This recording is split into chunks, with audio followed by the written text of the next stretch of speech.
ဘုရားရှင်ကိုရောမြတ်ကမုနာလီနာမဟံဒုက္ခဟံငါသည်မုနာလီနာမမုနာလီလို့အမည်ရသောဒုက္ခသေသောသမာဓိဝါယသမာဓိအာတိဖြစ်ခဲ့ဘူးလေပြီတနေ့တော့ကွာတဲ့ငါဘုရားအလောင်းတော်ဘုရားကတောက်တာမိုးမလင်းဘူးတဲ့ဘာမလင်းဘူးတဲ့လေမိုးမလင်းဘူးတောက်တာဆိုတော့မိုးမလင်းခင်ကိုတောက်တာကိုမိုးမလင်းဘူးလို့ပြောတာမိုးမလင်းခင်စောကြီးတောက်ညကမိုးမိုးနဲ့အိတ်မနေ့ကျတော့အိယာကနို့စောစောစီးစီးဝေလီဝေလင်းဖြစ်လိမ့်မယ်ထင်တယ်ပေါ့အဲ့ဒါမိုးမလင်းဘူးအရက်ဆိုင်ကမင်းအမိတ်နဲ့မြို့ထဲမှာအရက်မရောင်းရဲဘူးအဲ့တော့မြို့ပြင်ထွက်ပြီးတော့အရက်ရောင်းတာအရက်ဆိုင်မှာသွားပြီးတော့ဘုရားလုံးကြီးအရက်တောက်ပြီးတော့မူးလာပြီးရေချိန်ကြိုက်လာပြီးဟိုရန်ဒီရန်နဲ့ပစိုးဆက်လွယ်တိုင်းပြီးတော့တခါတည်းဘုရားလောင်းတော့စောစောစီးစီးကြီးမုနာလေးကြီးမူးပြီးတော့ပြန်လာတာအဲ့ဒီချိန်မှာပဲဘုန်းကြီးတို့ပြေးတိုင်ဂန္ဓမာရဏတောင်ပေါ်ကနေပြီးတော့မနေ့စောစောဗာရဏသီမြို့တွေကိုဆွမ်းကဝင်မလို့ဆိုပြီးတော့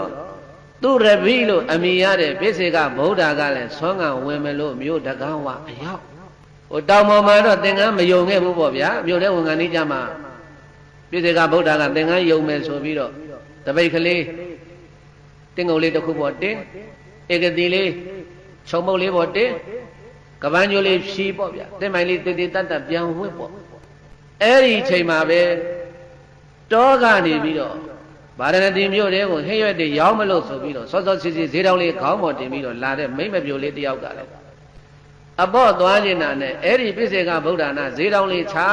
ပြီးတော့ဟိုခြုံထဲဝင်အပေါ့သွားပြီးတော့ပြန်ထွက်လာလုံကြီးကလေးပါလေးမြန်မြို့တဲသွားတည်တည်တတ်တတ်လေးပြန်ဝှက်ဒီဘက်လမ်းဘေးမှာကအမျိုးသမီးလေးကလုံကြီးပြင်ဝက်နေတယ်ဟိုဘက်လမ်းဘေးမှာကပိစေကဗုဒ္ဓကသင်္ကန်းပြင်ဝက်နေတယ်အဲ့ဒီချိန်မှာဘုန်းကြီးတို့ဘုရားလောင်းတော်မုနာလိကအဲ့ဒီနာရောက်လာတာရောက်လာပြီးတော့အဲ့ဒါသူ့မျက်စိထဲဘာတွေမြင်လဲမသိဘူးအယတမဆိုတာသူမြင်နေတာပဲအယူတစ်ပိုင်းပဲပရိသတ်ကြီးမျက်စိထဲမှာဇဝေဇဝါတွေဖြစ်ပြီးတော့ပွတ်ကြည့်လိုက်ဒီဘုန်းကြီးနဲ့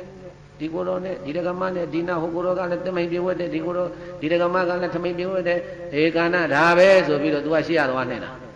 သွားပြီးတော့ဘာတွေလိုက်ပြောတော့ဆိုတော့မူးမူးနဲ့ရှောက်អော်တာပဲပရိသတ်ကြီးဒုတ်သီလဗါတဲ့လေဒုတ်သီလသီလမရှိတဲ့ပုဂ္ဂိုလ်ကာမဘောဂီကာမဂုဏ်တွေကိုခံစားနေတဲ့ပုဂ္ဂိုလ်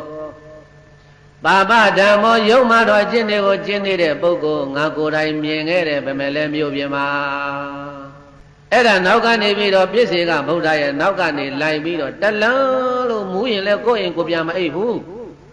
အဲ့ဒါပြည့်စေကဗုဒ္ဓနောက်ကနေလိုက်ပြီးတော့အဲ့ဒီဆွတ်ဆွဲခဲ့တာတဲ့ပြည့်စေကဗုဒ္ဓကတော့ဘာတစ်ခုမှမပြောဘူးပရိသတ်ကြီးဘာတစ်ခုမှမပြောဘူး